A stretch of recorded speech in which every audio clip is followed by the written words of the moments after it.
Yeah, so I grew up in a very large Chinese American family.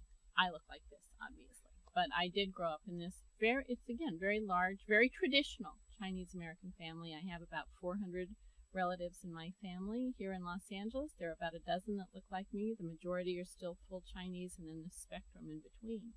And so, how do you identify yourself? You identify yourself by the people you see around you. They're your mirror. They're the ones who tell you who you are.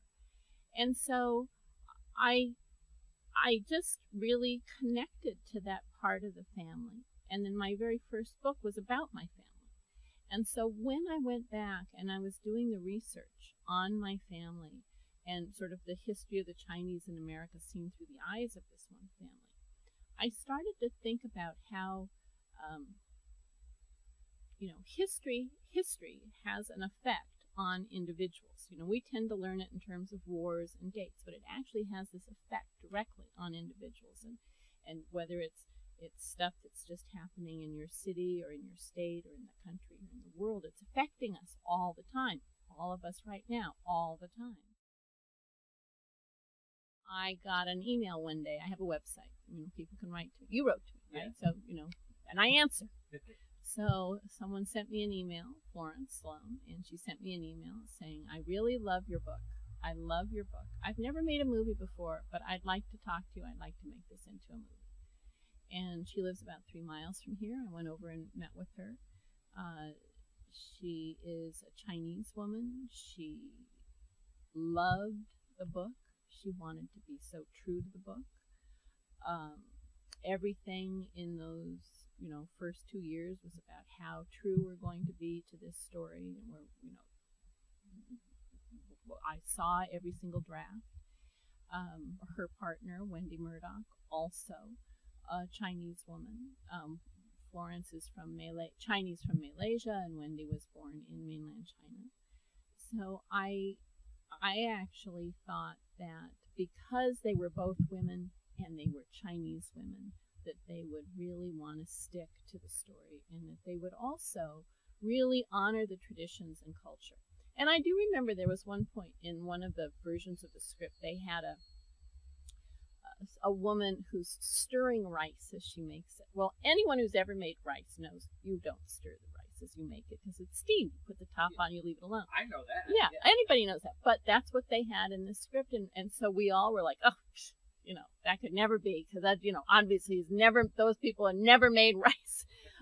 And so that's a really minor detail, but if you saw it on the screen, you'd think, okay, these people really don't know what they're doing. Right. And so I felt in the beginning very comfortable with them. They hired Wayne Wang. He had done Joy Luck Club, quintessential, woman's film. I mean, really true to the culture, really true to women. I think he may even have a pretty good reputation of doing these kinds of women's films. And I thought he's Chinese and this will be great. But he wanted to add a modern story.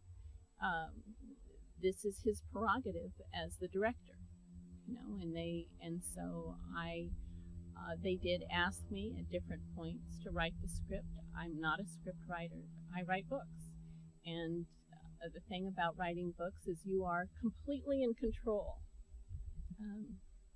It's its own universe, and I control that universe. I don't know a lot about Hollywood or the film world, but I do know it's very collaborative. What I want to really make clear here, because people have been asking me and saying to me, like, how could you let them do this to your book? They didn't do anything to my book. The book is still there. It's completely untouched. The book is right there on the shelf.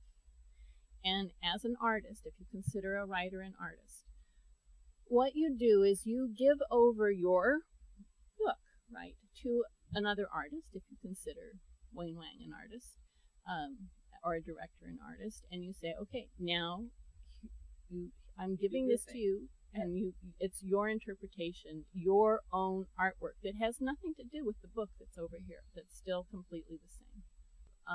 Li Bingbing didn't speak English when she started the film. She speaks English now. um, Gianna Chun, she doesn't speak Mandarin, and so all of her parts that are in Chinese she spoke in Korean, and the people would respond to her in Mandarin, and then they wrote her Korean lines so that they would have the same number of syllables as the Chinese lines, so that it could be dubbed in over her. Yeah. So, I mean, I think there's some things about, this was a truly international project where you had people from the United States, China, Korea, Australia, Singapore. It was very, very international. And I think that that really will be the wave of the future. I mean, more and more productions will be like that. Li Bingbing did in the part that's in the past where she wasn't speaking in English. I think she did a fantastic job, and is so beautiful. And she's sort of the Meryl Streep of China, and you can see it. You can see it in those parts where people really can connect